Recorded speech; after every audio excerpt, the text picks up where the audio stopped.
Supercomputers across Europe are hit with mysterious cyber attacks. Are they linked?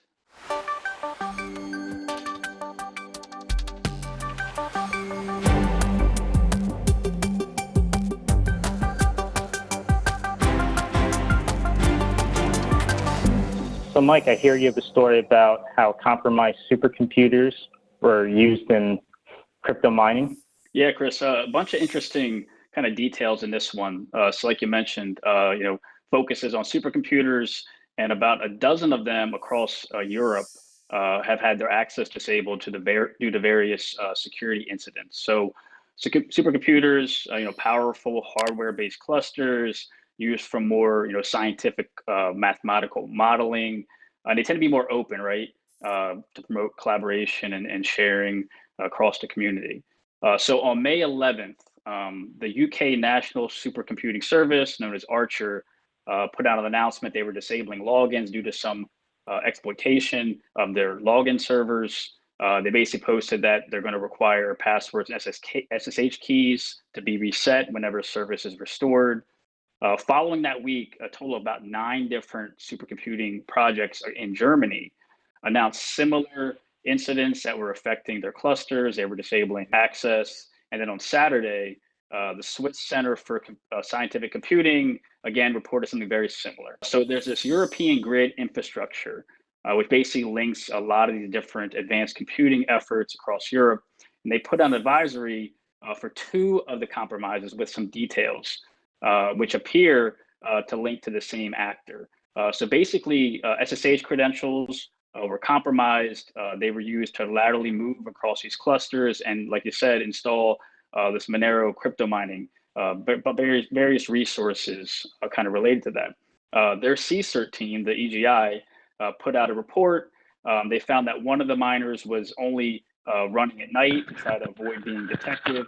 And they found that there were various resources deployed. There were miners, there were hosts, there were proxies, there were tunneling hosts.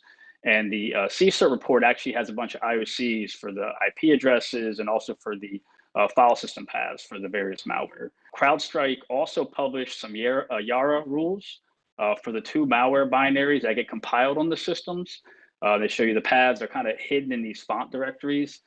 They mentioned that they're both the exact same or similar binaries. So I don't know if one is maybe just there for a backup in case one gets removed.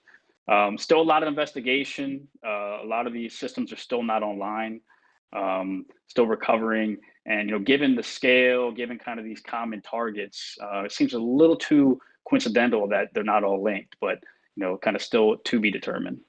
So yeah, what do you guys think? It's really interesting kind of scenario, set of targets, and, everybody focused on, again, these crypto miners. If you're trying to run something computationally expensive like crypto mining, you could do worse than a supercomputer. That's really interesting, though. I mean, the fact that they do things to try and hide it makes me think it's a little bit more than just some of the opportunistic attacks that we've seen before. Like, we see plenty of bots that scan across the internet for common open ports and try and exploit those, and then drop a crypto miner on whatever they can get on. If the vulnerability is in this Archer platform, which I'm not personally familiar with, then maybe they took some time and developed some kind of custom exploit, or maybe they found some way to fish in for access. But yeah, that's definitely interesting. Yeah, I know crypto mining is not only a big issue with supercomputers, but also just unsecure cloud resources. So similar to kind of like this kind of attack where attackers would try to compromise cloud resources and use those in a crypto mining attack as well. Right. I mean, they mentioned, they're obviously going to reset credentials. This is a little difficult, right? Because these communities tend to be more open, right? So access is international. You have remote terminal services. So, kind of difficult to, fully secure these from, say, specific whitelist IP addresses. I don't know if there's anything you can do for, multi-factor. It gets a little difficult probably to coordinate that, again, kind of internationally across different universities and different countries. But, they'll probably look at ways they can increase their security, going forward to try to prevent this in the future. There are quite a few technical details here in some of these blogs. I'm going to have to spend some time and dig through them. This is interesting. Yeah. Thanks for bringing this one to us. Yep. Thanks, guys.